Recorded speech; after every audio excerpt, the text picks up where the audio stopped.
haleluya. Hariya mu gihugu ca Amerika mu ncamake igikorwa c'Imana hariya kiraremeye kurusha uko muriko muravyumva, ko niko ndabivuga, kiraremeye cyane, kiraremeye mbere ariko ntibiruta n'ahandi numvise kuva mu Buganda no muri Mozambique, ariko natwe hariya ntabwo vyoroshe, kuko ahantu hatoya ngenda yitwa hagufi n'ahantu nkoresha ibirometero hafi 600. Murumva ko hariya birakomeye cyane, ariko Imana yadushoboza. Aho rero niho hitwa ko ari hagufi, ariko mu ncamaka henshi araho dukoresha ibirometero birenga 1500. Tuba twiruka, imodoka ziba ziguruka, aba ari umuyaga, ku buryo ugize impanuka nuko ibisigaye ni Yesu gusa aca abimenya. Yego, hanyuma rero jewe mba muri state bita Florida, ni ruhande y'ikiyaga Atlantique. Hama rero umurongozi wanje, umwungere wa mbere, nawe akababa muri state bita Alabama, aho niho hitwa hagufi ibirometero hafi 600, iyo ngiye kugira ngo duhure dukore umurimo w'Imana. Rero Yesu abana yakutugira neza, kandi Yesu abana yakudufasha. Hari igikorwa c'Imana kiko kiraguka, ariko abakozi ni bake, kuko Amerika ni kontina. Iyumvire nk'uko navuga nti ejo nzoza kuvuga ubutumwa muri Nigeria kandi nkarashitse uyu munsi. No kuvuga ko turamaze kugera amaseta arenga 25, hanyuma turamaze ivyo ni bivoma sengesho. Hari ibintu udashobora kuronka udasenze, bidashoboka. Naho wakoresha ubwenge bwose, naho wakoresha ibiharuro vyinshi, naho wakoresha igifaransa cishi, naho wa umunyacubahiro gute, udasenze Imana bidashoboka. Hari ibintu biboneka ari uko wasenze gusa. Hari ibintu biboneka ari uko wahamagaye Imana. Amen, haleluya. Ndabifuza ubwoko bw'Imana ngo musenge cyane. Mwese Yesu shalaba.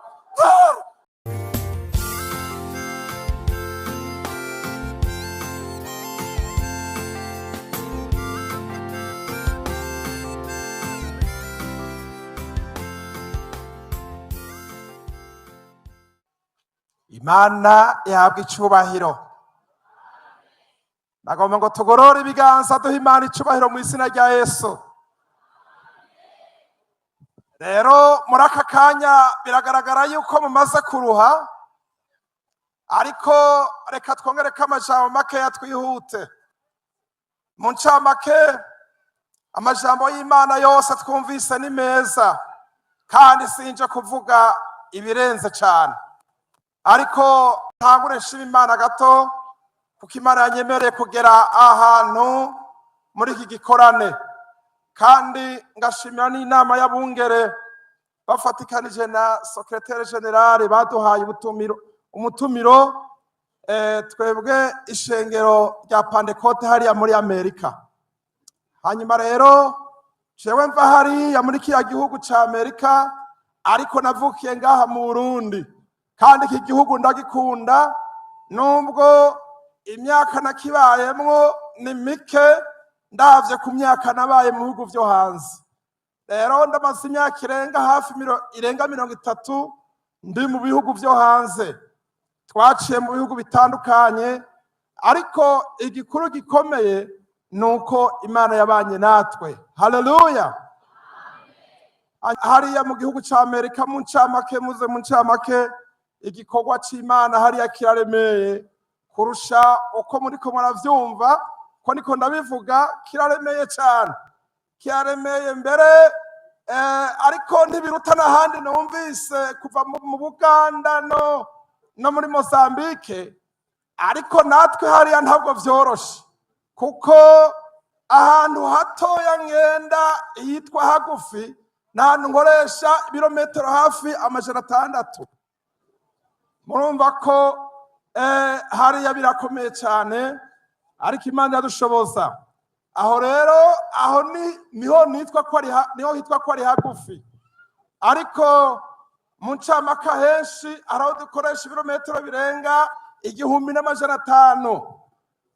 tuba twiruka, imodoka ziba ziguruka, aba ari umuyaga, ku buryo ugize impanuka nuko ibisigaye ni Yesu gusa aca abimenya. Yego, hanyuma rero jewe mba muri state bita Florida, ni ruhande y'ikiyaga Atlantique.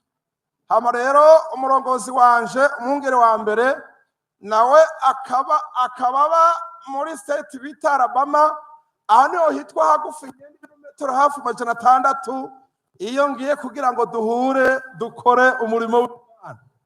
Rero Yesu abana kutugira neza, kandi Yesu abana kudufasha. Hari igikorwa c'Imana kiko kiraguka, ariko abakozi ni bake, kuko Amerika ni kontina. Iyumvire nk'uko navuga nti ejo nzoza kuvuga ubutumwa muri Nigeria kandi nkarashitse uyu munsi. Ni ukuvuga ko turamaze kugira amaseta arenga 25, hanyuma turamaze kugira ububwiriza burenga hafi 30, turamaze gushika kwa pastori bashika hafi kuri 70. Ariko muri iyo kontina ya Amerika ifite ibihugu 50. Igihugu kimwe rero kirashobora kuba kiruta na Kongo. Uburundi bwo bungana n'igisagara mbamwo gusa. Rero kuvuga yuko iyo tuvuze ngo dufise abapastori barenga 70, biragoye kuvuga yuko dufise abakozi bokora muri ico gihugu bakwiye. Ahubwo byasaba ngo mwese mbone uko mungana, muze muri Amerika mudufashe umurimo w'Imana. Kandi turabahaye ikaze cyane. Umwungere wa kabiri bambe hariho ijambo yavuze, ariko reka ndarireke. Ariko umwungere wa mbere w'Ubujumbura nawe yigeze kuza hariya muri Amerika, amezi 2 yahamaze, yavuye gatatu arakora, kandi ntitwasize. Hari naho twagenda n'imodoka amasaha 28. Umutama wacu Imana imuhe umugisha yaradufashije cyane. Yavuye hari yasenga Imana ati Mana wamfashe kongera ngasubira mu Burundi. Hanyuma rero aho niho dukorera, kandi Imana niyo yabishatse, ariko kimwe gusa dusavye amasengesho yanyu. Amen. Rero ishengero hariya rya Pentecote rirabandanya mu ncamake twita Light Mission Pentecostal Church USA. Mu by'ukuri Imana ibandanya kutugira neza, hanyuma gusa ibikorwa ni byinshi. Indimi nazo hariya zaravanganye, mu kumva turabicanga murihangana, murumva ko imyaka tumaze hanze ni myinshi. Turavuga Ikirundi hariya, Ikinyarwanda, Igiswahili, Icongereza, indimi zaracanze. Reka rero tubandanye twumva ijambo ry'Imana. Amakuru ni menshi, nta mwanya dufise, ariko tuzoshishikara kuganira Imana niyo yabishaka ikindi gihe. Hanyuma rero turifurije ishengero rya Kayogoro yubire nziza. Imana ibahe umugisha mu izina rya Yesu. Haleluya. Hanyuma rero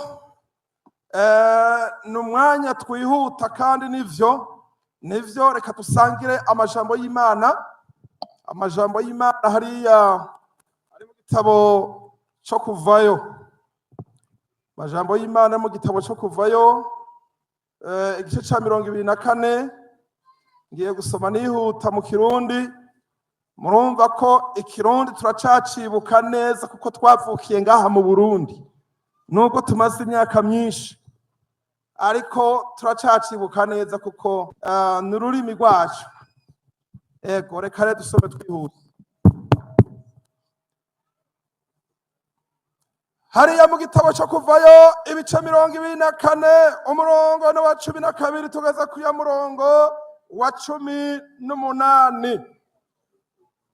Ariko aya majambo yose ndabongiye kuyasoma kubera ko umwanya ni muto, ngomba mvuge hajya ku mutwe w'amajambo. Igitabo cyo Kuvayo ibice 24 umurongo wa 12 tugeze kuri 18, ariko jewe ngiye gusoma gusa uyu murongo wa 18 wa nyuma, ahasigaye namwe Imana irabafasha. Ariko ku mutwe w'amajambo haravuga ngo Uhoraho yongera guhamagara Mose ngo aduge uwo musozi.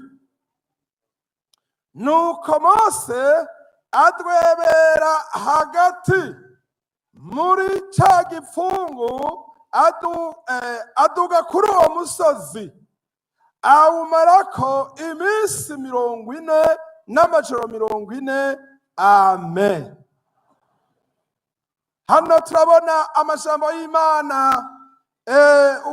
Usomye hajya haruguru gatoya kuri urya murongo wa 12 haravuga ngo Uhoraho abarira Mose ngo yongere kuduga ku musozi gusenga. Amen.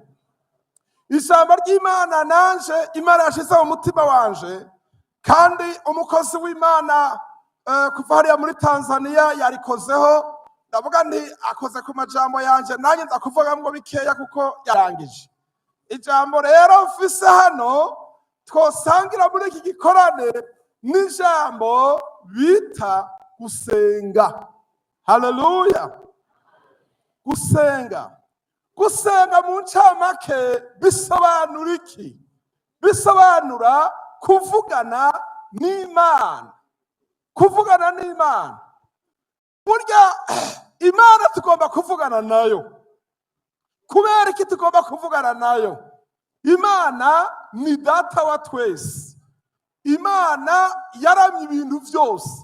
Imana yaramye ibiriho byose. Imana niyo yaturemye. Tugomba rero kuvugana nayo. Mose rero ibikorwa byose yakora ntiyabironka mu buryo bw'ubwenge bwiwe gusa. Nubwo hariho ubwenge Imana ishobora guhereza umuntu, ariko byasaba ngo aje imbere y'Imana. Umunsi w'Imana rero iramurondera kandi ivugana nayo, iramubwira iti ewe Mose, duga uvugane nanje, hari icyo ndakubwira. Imana yari ifise amabanga ahambaye, harimo ibyari amabwirizwa Imana yahaye Abisirayeli, harimo ibyo kubaka ihema ry'Imana, harimo n'ibindi byinshi. Mose rero ibikorwa byiwe byinshi yabikura imbere y'Imana avuye gusenga Imana. Igihe rero ugomba kumenya icyo Imana igomba kugukoresha, ugomba gusenga. Ariko muri ijambo ryo gusenga harimo ibintu tugiye kuvuganamo. Ikintu cya mbere turavuga impamvu canke ivyiza biva mu masengesho. Yesu ashimwe. Ikigira kabiri turavugana ibigomba kwitonderwa. Ivyo ugomba kwitondera igihe usenga. Ntabwo ari gupfa gusenga gusa, hari icyo ugomba gukora. Itambere reka dusubira kwira ijambo rya mbere, gusenga ibiva mu masengesho. Ibiva mu masengesho ni byinshi, ntawabidondora ngo abimare. Ariko ngomba asubira muri igitabo cya Mose, ndasubiye mu yandi majambo menshi. Mose ga ukomeje gusoma ngo hari igihe yasenze Imana, arasenga kuri ya munsi ugira 40 ngo arakayangana. Mose ngo arahinduka. Burya iyo twasenze Imana tugira inkomezi zo gukora umurimo w'Imana. haleluya. Gukora igikorwa cy'Imana, gukora igikorwa cyose cy'Imana kugira ngo ugire inkomezi zo kugikora bisaba gusenga. Ushobora kuba warize amashuri menshi, nibyo. Ushobora kuba warize teoloji, ni byiza. Ushobora kuba warasomye ibintu byinshi bitandukanye, ni byiza. Ariko gusenga nicyo kiduha inkomezi zo gukora igikorwa cy'Imana. Uyu Mose rero ngo avuye ku musozi w'Imana ngo arakayangana, ngo yaca ibirotsi, yuzuye inkomezi nyinshi zo gukora igikorwa cy'Imana. Yari yuzuye amabanga ahambaye, kandi uku gusenga Mose yagukuyemo amabanga akomeye. Nimba ugomba kumenya amabanga y'Imana, amabanga arushije ubwenge bwawe n'ivyo wiyumvira, nagomba ndakubwire mwene data, senga. Imana idufashe, haleluya. Yewe mukozi w'Imana, ugomba kuyoboka Imana, ukora Imana ikurongora ikakwereka ibikwiye, senga. Hariya muri Amerika, hariya ni ikiyaga kirimo abadayimoni bateye ubwoba. Hari abadayimoni reka mvuga ko baruta bari ngaha muri Afurika, ariko ikidutunze hariya ni ugusenga. Akanya gato turose ukaja imbere y'Imana, uca wumva utundi tuguvu, uca wumva ukundi kuntu Imana ikakubwira neza, ukaba ukora igikorwa cy'Imana. Wari unaniwe, wari wumva intege nke, wari wumva umengo sinzi yuri, ariko kubw'amasengesho ukongera ukavuga uti ndafata ya modoka ndagenda vya birometero mu izina rya Yesu. Haleluya. Ibanga ryo gusenga ni ibanga rikomeye cyane. Ikigira kabiri, gusenga. Iyo twasenze cyane, twamye twumva amajambo y'Imana avuga ngo kubatizwa cyangwa kuzura ubushobozi bwa Mpwemu Yera. Iyo twasenze cyane, hari igihe tugeraga Imana ikaduha kubatizwa muri Mpwemu Yera. Erega ntiwashobora gukora iki gikorwa utabatijwe muri Mpwemu Yera. Abandi bakiri bato ngaha, abasore bakiri bato, inkumi n'abandi mugikomeye, nagomba babwire urugendo rwanyu rwo kubaho niyo mutasenga ngo muhabwe ubushobozi bwa Mpwemu Yera, iki gihe ntimuzogishobora n'abana gatoya. Ndashima Imana, imyaka nagendagenze irenga 30 ndi mu bitandukanye, hari icyo Imana yampaye nico n'ubu kikinzigamye. Rya jambo twumvise ngo ijambo ry'Imana ni imbuto, imbuto ikomeye cyane, kandi iyo mbuto ntibora, iyo mbuto turayigendana. Iyo umuntu yasenze cyane, turasoma hariya mu gitabo cy'Ibyakozwe n'Intumwa igice cya mbere kuva ku murongo ibice kabiri kuva ku murongo wa mbere gukomeza, aho intumwa abigisha ba Yesu bahawe Mpwemu Yera. Ntabwo bahawe Mpwemu Yera kubera yuko bari uko gusa, ariko bahawe Mpwemu Yera bari gusenga. Yesu ntibyari bimunaniye kuvuga ngo ndabahaye Mpwemu Yera, ndagiye mu ijuru, kandi bakamuhabwa. Ariko yababwiye ngo genda hari Yerusalemu, hariya mu cyumba cyo hejuru, mutegerezeyo kugeza igihe isezerano ry'Imana rizoshika. Haleluya. Ngo baca baragenda muri iki cyumba cyo hejuru, bakimazemo iminsi 10, barasenga. Umunsi wa mbere, umunsi wa kabiri, umunsi wa gatatu. Erega ntabwo byari byoroshe, kandi ntabwo bari babwiwe bazovira ngaho. Iyo minsi 10 byari mu ibanga ry'Imana.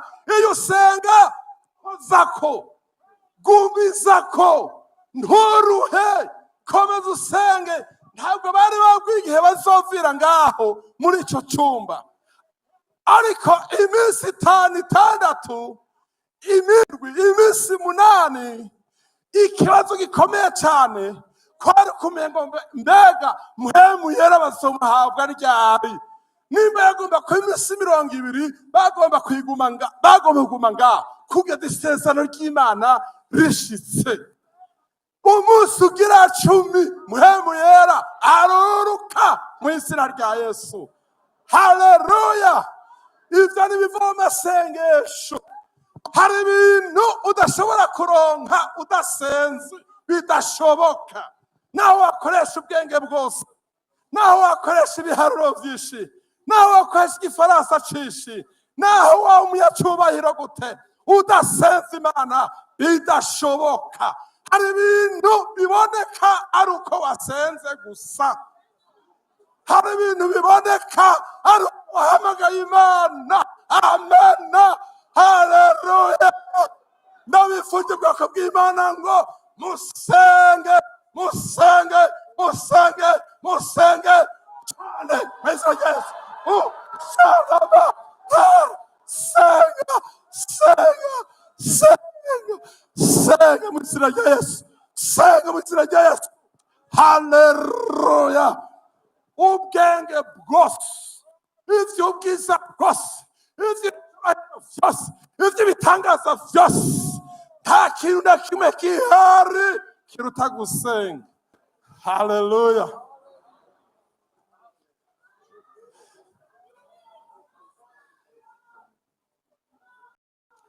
Gusenga, gusenga, nta kindi cyonyine, nta kindi.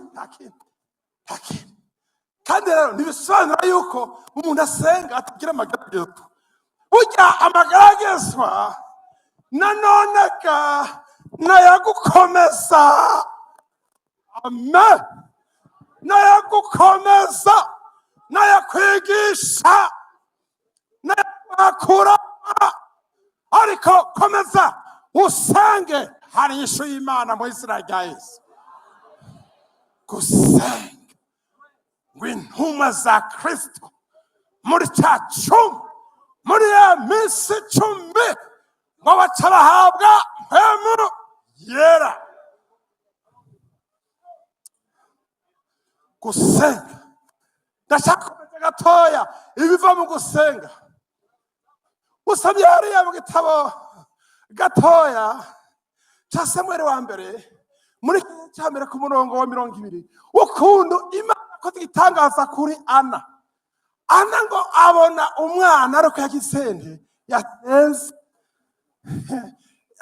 Ana haruko vyari kugenda, Ana haruko vyari gushoboka kundi ndako atari yarakoze, yaragiye kubaganga, yarasubiri ari waronka umwana aruka gisende, aruka asenza Imana. Gusenga no hari inyishu y'ibintu byose. Gusenga no hari ubwenge. Gusenga no hari ibitangaza. Gusenga bahabwa mpemu yera. Kandi bamaze guhabwa mpemu yera baciye bakora igikorwa c'Imana. Ntabwo twakora igikorwa c'Imana neza se mpemu yera. Yera 3 iri cyabara komeye cyane. Gusenga bikiza ingwara. Sinagombye gusoma ibice, ariko ugiye hariya gusoma mu gitabo c'Abami ba kabiri ukarabeza muri kirekce ca 20 guhera ku murongo wa mbere, turabona ingene Hezekiya Imana yamugiriye neza cyane. Gusenga bikiza ingwara. Gusenga kandi bidukiza urupfu.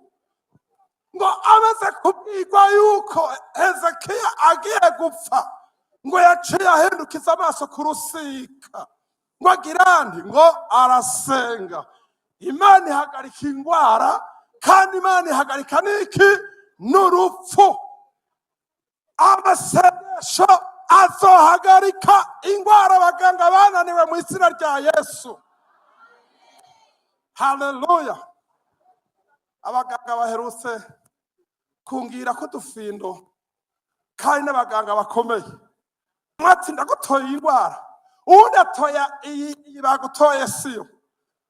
Yego, ariko uwo muganga acaranyibira ibanga ateragiye imiti tubaha siyibakiza, ariko mu mutima ntahura nti icyankiza ibi byose ni gusenga. Bwana asifiwe. Umusima rero ntirasenga Imana igihe kimwe numva gatoya kuko Imana iravuga. Amen. Imana iravuga ngo mbaye ndaguhaye agahengwe kandi ndakumva agahengwe mu izina rya Yesu. Ibyo abaganga bananiwe, Hezekiya arakira kandi kongera kwira imyaka 10 n'ingahe 15. Imana ikuraho urupfu. Imana iradindiza ingwara yari igiye kukwica ukayimana imyaka 30, aba mwayigwariye rimwe ikaba ugikomeye. Kubera iki? Amasengesho. Bakura bati uyu munsi arapfa, ejo umwaka n'umusiga, ariko isengere iyo ngwara uzoyirambana, aba mwayigwariye rimwe bazagenda, ariko wewe ukomeze kubaho. Gusenga kandi isengesho ntabwo riba rito imbere y'Imana, ariko wewe gusa senga. Ikenacho nta sengesho ripfa ubusa imbere y'Imana, upfa kuba wasenze gusa. Nta sengesho rigenda ukarabara gatoya. Amasengesho ibiva mu vyiza vyo gusenga Imana. Erega hatwinjiye ngo umuntu avuge ibiva mu gusenga Imana nditwo birangiza nditwo biheza, ariko rego ndakubwire inyishu y'ikibazo cawe cyose ufise, senga mu izina rya Yesu. Senga ndarinze kubidondagura kuko ni vyinshika, no bivuga sino birangiza. Gusenga bidushikana ahantu hakomeye cyane, bidushikana ahantu hambaye, bitwicarika hamwe n'abahambaye n'abakomeye, bitugeza kure. Amen. Bitugeza muri Amerika tugashikayo mu izina rya Yesu kubw'amasengesho. Dushika muri Sweden tugashikayo, tukagaruka no mu Burundi kubera amasengesho. Muri minsi avuga ngo Amerika yugaye, ntabwo yakugara n'ibishoko iyo twasenze biruguruka mu izina rya Yesu. Haleluya. Jeweho navukiye sanize ko uyu munsi no kwitwa umunyamerika, ariko mbere byavuye mu masengesho. Kandi niyo nakomeza gusenga neza, n'ijuru naryo ndizenza mu izina rya Yesu. Gusenga nivyo vyatumye Eliya aduga adaciye mu rupfu. Burya nta tangaza nabi babikoreka hatari no gusenga. Amasengesho rikomeye cyane. Amasengesho arahambaye. Amasengesho twambika icyubahiro. Amasengesho adukingurira imiryango yase kuguruka. Amasengesho aduha promotion. Amen. Aduha promotion. Amasengesho ayo kugira perezida w'iki gihugu. Mugabo simvuze ngo uwarape hoya, ndiko ndavuga nti Imana yagushitsa n'ahantu utazi n'akararo ntazi. Yesu ashimwe. Haleluya. Amasengesho havamo ibihambaye cyane. Ushaka umufiyanse mwiza, senga. Bana kuzabarabi vy'abandi, ugende usenge nawe uzoguha. Amen. Naje namukuye amasengesho, n'ubu ndacamweme ni mwiza cyane ko namukuye amasengesho. Yesu ahabwa icyubahiro. Senga wa musore we, senga wa mwigeme we, senga bakoze b'Imana musenge. Senga Imana izohindura ivyo tubona umengo ntibihinduka. Amasengesho azokiza igihugu cacu dukunda cyane. Amasengesho azokiza ishengero. Amasengesho azokugura ingabire za zindi umengo zarazimye zizokongera zake mu izina rya Yesu. Senga. Umaze igihe uterekwa, senga. Haleluya. Umaze igihe utavugana n'Imana, umaze igihe uri mu gukekeranya, senga ubona Imana. Senga, dusenge cyane. N'ayo majambo ufise arahambaye rwose, ariko irindi jambo ngiye kurangiriza ko mubiva gusenga, nje mvuga rero ivyitonderwa, nje ndangiza, kuko byari gusaba ko ndakubwira uburyo nabonye Imana mu gusenga, ariko nawe hari ivyo wabonye kubera gusenga. Gusenga birakomeye cyane. Gusenga ni ikintu gikomeye. Muri ibi twavuze, gusenga bituma Imana idushira mu muhamagaro wo gukorera Imana. Iyo twasenze Imana, ujya gukorera Imana ni vyiza, tugasanga na vya bintu dutinya, vya bintu duteye ubwoba, ngo urusengero ngo uragoye kubaka, ibikorwa nibi, ariko iyo twasenze Imana irugurura kugezaho inaduhamagara tukayikorera, dukora Imana bene data mu myaka dusigaye tutazi. Haleluya. Umuntu iyo asenga Imana n'umuhamagaro arakomera. Iyo umuntu asenga Imana yumvaga muri we ashize ubwoba bwo gukorera Imana. Imana iduha umugisha. Ndakwifurije ngo usenge kugira ngo wongere ubone Imana bene data mu myaka dusigaye tutazi. Haleluya. Umuntu iyo asenga Imana n'umuhamagaro arakomera. Iyo umuntu asenga Imana yumvaga muri we ashize ubwoba bwo gukorera Imana. Imana iduha umugisha. Ndakwifurije ngo usenge kugira ngo wongere ubone Imana mu buryo bwose. Imana ihabwe icyubahiro. Erega nta bice ndi busomeye. Ikigira kabiri ngiye kurangiriza ko rero ivyitondekwa, les conditions, ivyitondekwa iyo usenga Imana, kandi ntabwo ngiye gusoma ubundi kuko nta mwanya uhari.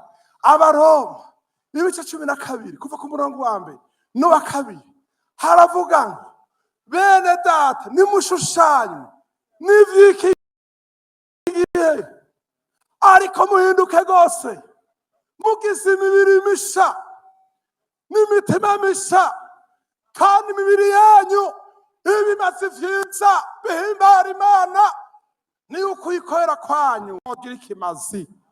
Haleluya.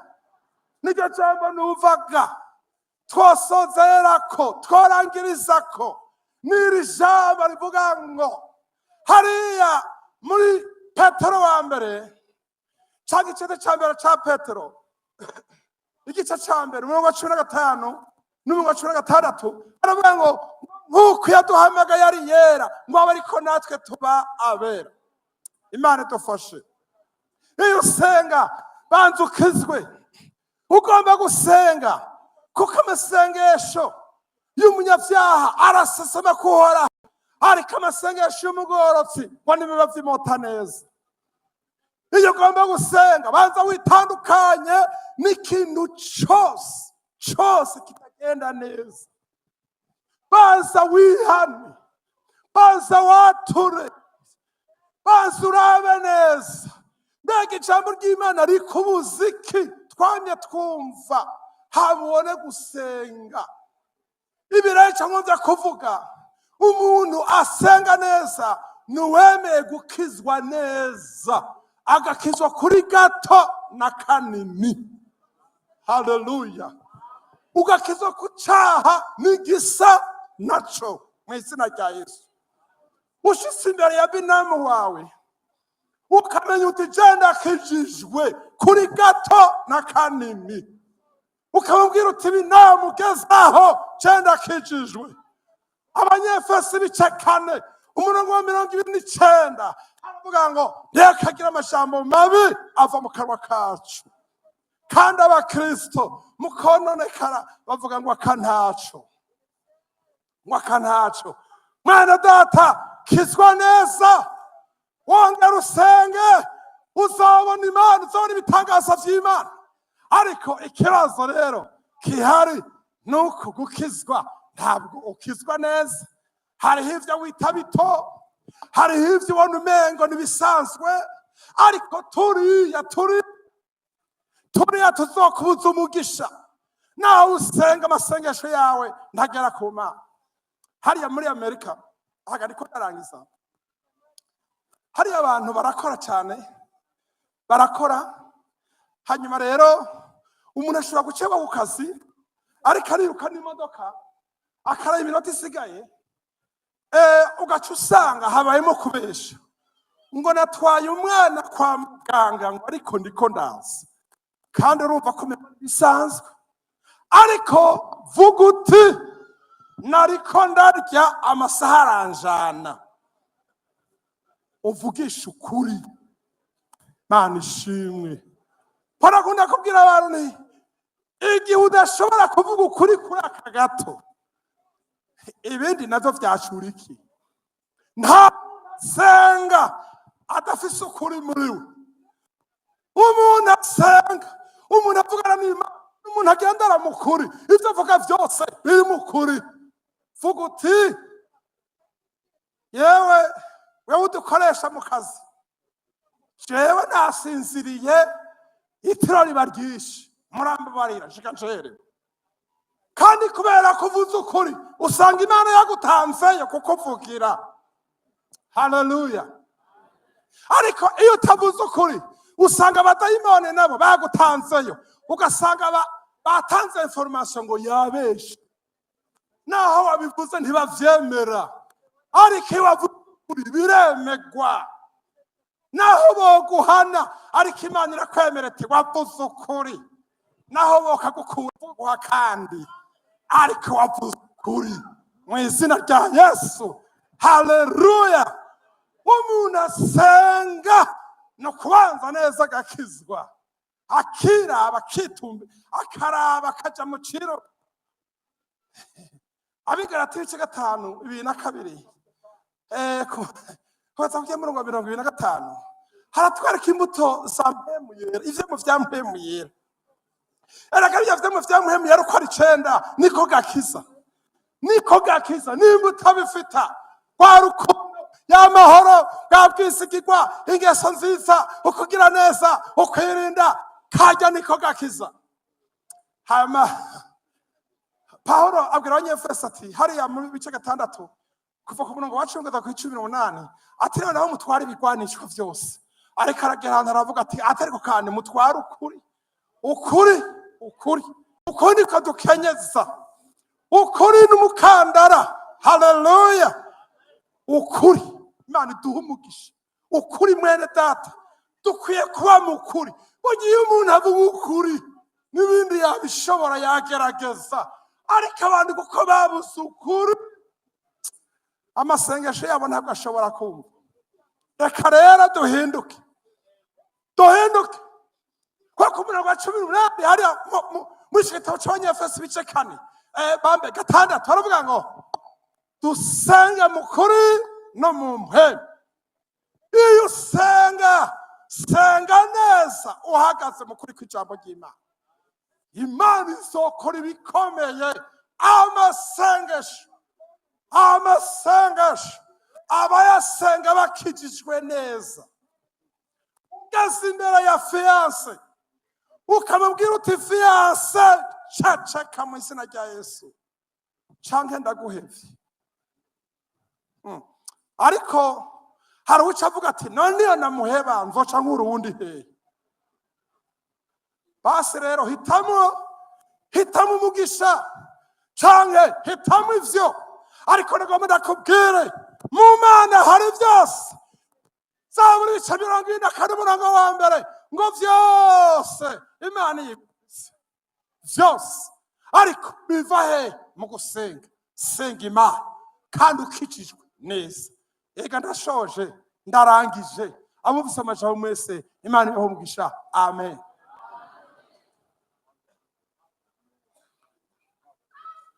Nagomba ngo ndakuhe kaze ukeneye ko dusengera ibibazo vyawe,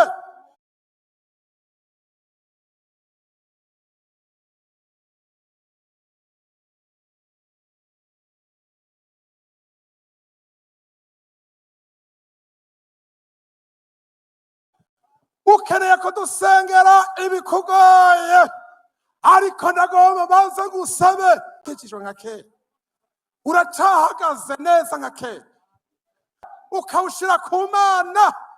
Amasengesho tuza gusenga ku bibazo ufise, Imana irakora mu izina rya Yesu. Ndagwaye kaze, ugomba kwezwa, ugomba kwiyeza, ugomba gukizwa neza. Twa tundi duto duto, twa tundi usuzugura, twaratumye amasengesho adashika ku Mana. Ariko nimba ushaka ko amasengesho ahindure, uyabone mu bitangaza, ihane mwene data, tonganya ubugingo. Imana ibafashe, Imana ibafashe. Rakamba ijambo umuvyeyi, umwungere w'iri shengero abandanya kandi abandaniza nyene. Imana imumushe. Ugusenga, ugusenga kurafashe ibihe byose kubikana. Ry'Imana nta kintu kiryoshe nko gupfukama imbere y'Imana uri kurezwa, umutima wawe ukumva ko wera, hanyuma ukaca uhagarara imbere y'Imana ukayisaba icyo ugomba cyose. Ubu uyu mukozi w'Imana agira abasabire imbabazi ziva igorogota ku musaraba. Haleluya! Mwese amaraso ya Yesu abazeko. Ikigira kabiri, tuca tuja gusenga. Imana ikugabire gusoma ijambo ry'Imana, Imana ikugabire gusenga. Niho twumvise ngo have ibitangaza. Reka umukozi wa mbere asenga Imana. Mana data wa twese, Mana y'ububasha, turagushimiye kuko urukundo wakunze abari mu isi watumye utanga umwana wawe w'ikinege, umwizera wese aronka udashira. Turagushima Yesu ko wemeye kuza, ibinyabugingo byari vyanse, abamarayika bari biravye birabananira, ariko uremera uraza ntambwe y'umuryango wa Dawidi, uraza n'imbabazi, uremera gushitsa ku rupfu rwo ku musaraba. Haleluya! Uremera amagorwa n'amarushwa yo ku musaraba, uremera kumanikwa hejuru y'iyi si kugira urengana wese akubone, kandi cyane cyane kugira ngo wiyegereze bose, wegeranirize bose kuri wewe. Turagushimiye uyu mugoroba wo guhembuka, umugoroba wo guhamba ibyaha mu maraso ya Yesu. None turasenze, turasabye amaraso yawe yuhagire ino mitima. Iyi mitima umwe wese muri gito na kinini, mu byo yagiyemwo nabi, mu byo umwansi yamucuritsemwo, turasabye amaraso ya Yesu yuhagiriye umutima. Mwamupfukamye imbere yawe, turabasengeye, bagirire imbabazi, baharire Mana, baharire.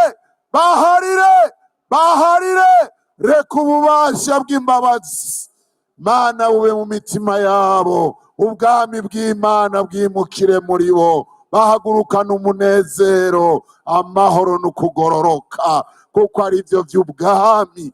Yesu urakoze kubemeye, turabigushimiye. Ayo maraso acagagure amasezerano yose basezeranye n'abadayimoni, basezeranye n'abakera, ibyabahamagara, maraso ya Yesu abikureho mu izina rya Yesu. Bihanire kureka. Haleluya, izina ryawe rishigwe hejuru. Urakoze kutanza imbabazi, tubisenze twizeye mu izina ry'umwami wacu Yesu, amen.